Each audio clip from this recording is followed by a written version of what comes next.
Hi zusammen, ich hoffe, ihr habt einen guten Start ins neue Jahr gehabt und sind voll motiviert für die Passerelle.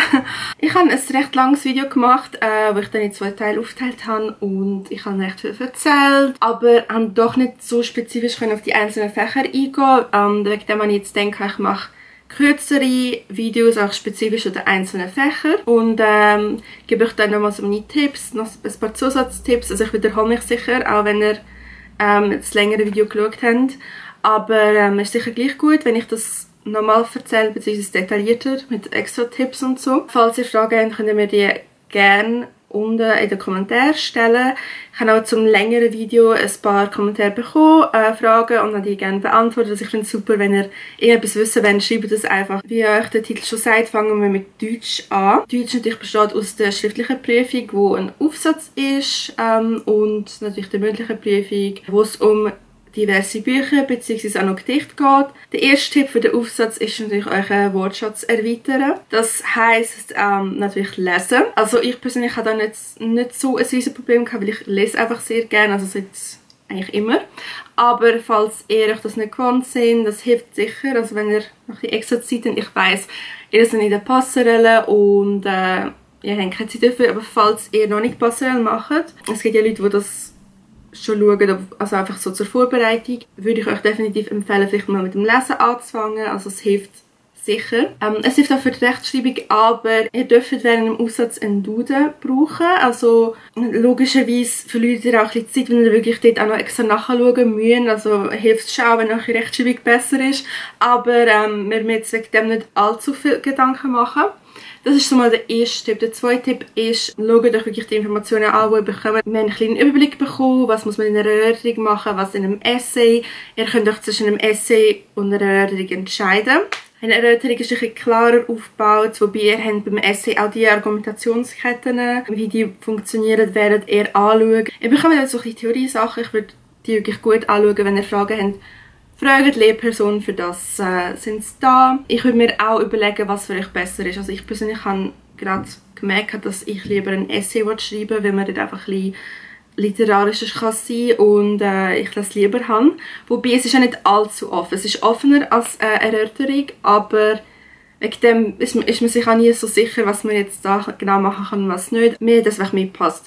Und wegen dem Thema, ihr bekommt entweder, also ihr könnt auswählen, also bei uns sind es glaube ich 2 Sachen zur Auswahl gestanden. Das eine war ein Zitat und es kann irgendein Zitat sein, es kann ein historisches Zitat sein, es könnte keine Ahnung, irgendetwas sein. Und das andere ist meistens ein Zeitungsartikel, irgendein Bericht, ich weiß auch nicht, irgend so, wahrscheinlich auch mit Statistiken, mit irgendwelchen Aussagen. Bei uns ist es darum um neue Technologien gegangen und man durch neue Technologien Arbeitsplätze verliert und so. Zudem habe ich da ein Essay geschrieben. Also es können zu irgendwelchen aktuellen Themen sein. Uns ist empfohlen worden, uns darauf zu achten, was gibt es für aktuelle Ereignisse, ein bisschen Radios zu hören, Zeitung zu lesen.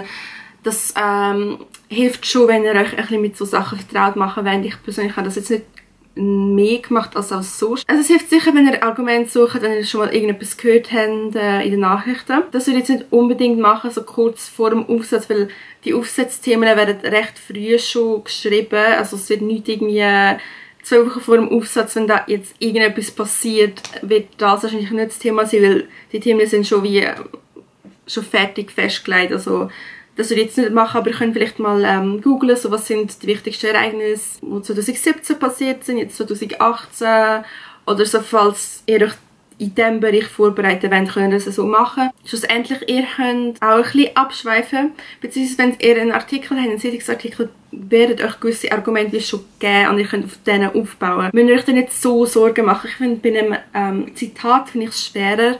Erstens mal, ob man das Zitat auch richtig versteht, weil die sind zum Teil ein bisschen vielleicht zu literarisch. Und dann ist das sehr offen. Also bei einem Artikel haben wir viel mehr Informationen zur Verfügung. Aber ja, ich würde mir zudem jetzt noch nicht so grosse Gedanken machen, weil ihr könnt eben auswählen und von diesen 2 findet ihr sicher eins besser oder findet ihr mehr Argumente.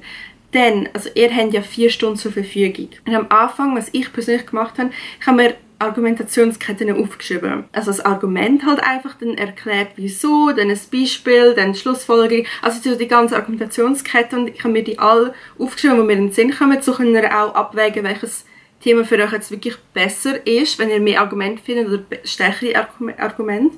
Und dann habe ich mir das so überlegt, also gut, ich nehme in dem Fall das als erstes und das also so auf einem separaten Blatt habe ich mir die alle aufgeschrieben. Es braucht Zeit, aber dann wisst ihr auch genau den Ablauf von eurem Essay oder eurer Erörterung. Ihr könnt einfach anfangen losschreiben.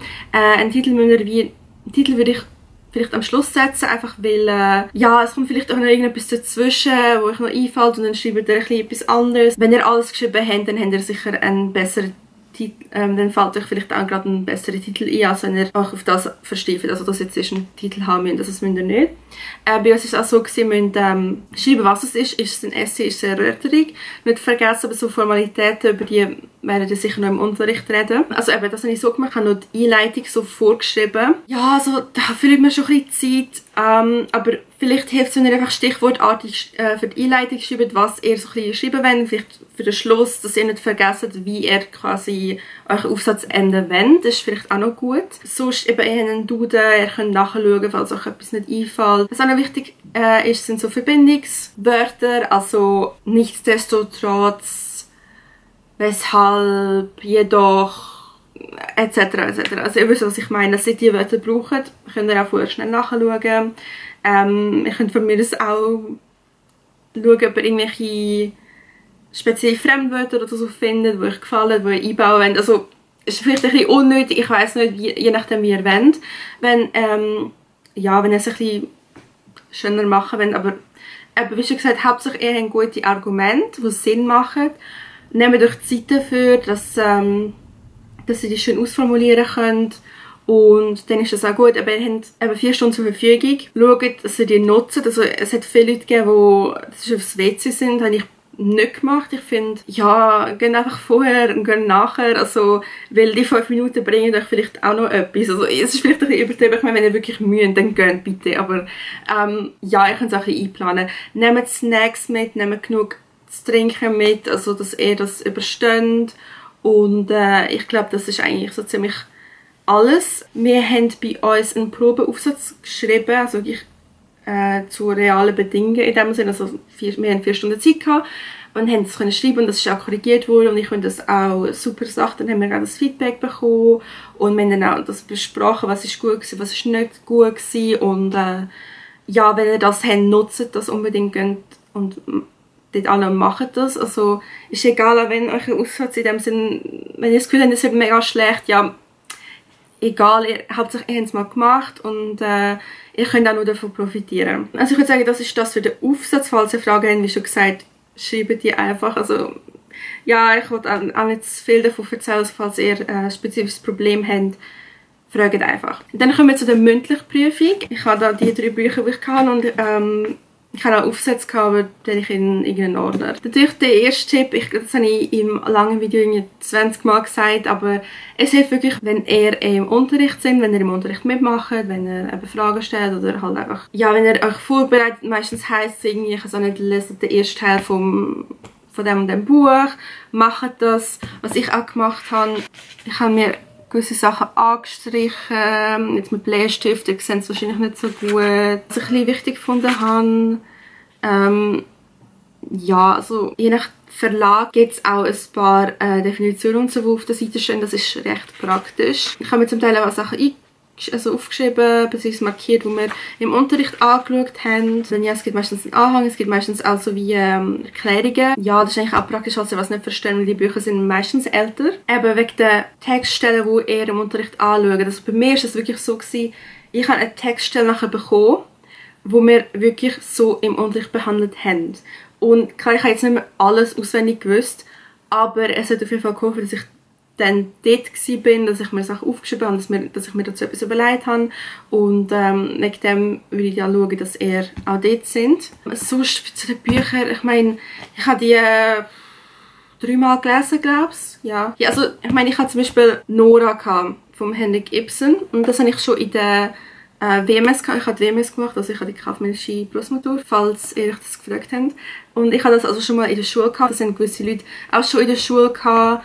Also sagen wir, die Klassiker, die kennen ihr eventuell schon. Das ist natürlich ein Vorteil. Das heißt, ihr habt es mal gelesen, aber bitte leset es nochmal. Also ich habe das dann nochmal zur Vorbereitung, also das habe ich dann noch für den Unterricht gelesen und dann habe ich es für die Vorbereitung nochmal gelesen, beziehungsweise, also gut, bei Theaterstücken, ihr wisst, es geht eher schneller, aber lesen das wirklich, wir haben zum Beispiel auch Judenbuche, also das hätte ich wahrscheinlich nicht, wenn ihr jetzt nach mit Pastorelle macht, aber es ist wirklich ein sehr, sehr kurzes Buch und wenn ihr nicht das mindestens zweimal also lesen könnt, dann weiss ich auch nicht, es tut mir leid, falls ihr irgendwie Probleme mit dem Lesen habt, ich weiss, das liegt nicht jedem, aber leset es trotzdem. Also ihr könnt euch nicht auf Zusammenfassungen verlassen. Zum Teil, aber ihr müsst wirklich die Texte kennen, wenn ihr die bekommt. Also ja. Und die Zeit haben wir wahrscheinlich schon die mehrmals. Also ich habe auch das Buch. Das ist ein neues Buch. Das ist, glaube ich, 2016 rausgekommen. Das ist relativ, also dicker jetzt als das, aber es ist gleich machbar. Und das habe ich auch 3-mal gelesen. Aber ich habe gefunden, dass es ein gutes Buch ist. Es hilft natürlich, wenn euch die Bücher gefallen. Wenn nicht, tut es mir leid. Zu den meisten Büchern, die halt Klassiker sind, haben eher also Königserläuterungen. Dort sind natürlich sehr gute Sachen drin. Ja, ihr kennt es wahrscheinlich von der Schule. Wirklich, der Aufbau wird thematisiert, die Bedeutungen der einzelnen Sachen. Also sind genial, wirklich, finde ich super. Und das hilft sicher eben für die älteren Bücher. Bei den neueren, die müsst ihr einfach gut aufpassen, falls ihr etwas nicht versteht, fragt die Lehrperson. Ich weiss, man ist ein bisschen scheu, man traut sich nicht, aber es lohnt sich wirklich, wenn ihr die Lehrperson fragt, vielleicht eben die Diskussion aufpassen und ja, falls ihr Gedichte habt, falls ihr kein Gedicht habt, ist schon mal super. Also meine Kamera funktioniert irgendwie nicht mehr, jetzt muss ich es mit dem Handy filmen. Auf jeden Fall kann ich mal sagen, wir haben 14 Gedichte von 5 verschiedenen Dichtern und an der Prüfung, also die ein Gedicht an der Prüfung hatten, müssen einfach wissen, von wem es ist. Also ich persönlich denke, wir müssen noch Titel wissen, aber die sind schon Gags. Schaut einfach wirklich auf das, was die Lehrperson sagt. Ja, vielleicht findet ihr etwas im Internet, aber ja. Was auch noch wichtig ist bei den Dichtern, halt einfach, dass ihr das Leben von ihnen kennt. Also allgemein auch von den Autoren, von den Büchern, dass sie ein bisschen Background-Informationen haben, weil es widerspiegelt sich halt sehr oft auch in den Büchern. Also in welcher Zeit haben sie gelebt, was ist vorgefallen, vielleicht ist es ein bisschen autobiografisch, also so Sachen sind noch wichtig zum Wissen. Aber ich glaube, das ist auch das für die mündliche Prüfung. Versucht einfach so vorbereitet wie möglich zu sein. Ja, ich weiss, es ist einfach gesagt als gemacht. Also ich bin sehr froh mit dem Buch, das ich kann, also mit den Texten, die ich kann, weil ich glaube, bei den Gedichten wäre ich auch ein bisschen verloren gewesen. Bei gewissen Sachen kann ich nichts dafür. Ich meine, es gibt wirklich komische Gedichte, wo die Interpretation halt wirklich schwer ist. Aber versaut euch die mündliche Prüfung nicht, weil ihr irgendwie ein Buch nicht gelesen habt oder so. Weil da sind ihr wirklich selber schuld. Also macht das nicht. Eben, wenn ihr spezifische Fragen habt, fragt die Lehrperson. Und zum Teil kennen die vielleicht auch eine Sekundärliteratur, die sie euch empfehlen können. Ja, fragen halt nicht. Und sonst, ja, ich weiss nicht, vielleicht, wenn ich euch helfen kann. Vielleicht kurz noch dazu, ich hatte im Aufsatz einen 5,5 und auch in der mündlichen Prüfung einen 5,5. Ja, und das wäre es jetzt für das Video. Im nächsten Video geht es dann ums Englisch und Englischprüfungen. Und ja, also merci vielmals fürs Schauen. Ich hoffe, es hat euch etwas gebracht. Und ja, wir sehen uns im nächsten Video. Tschüss!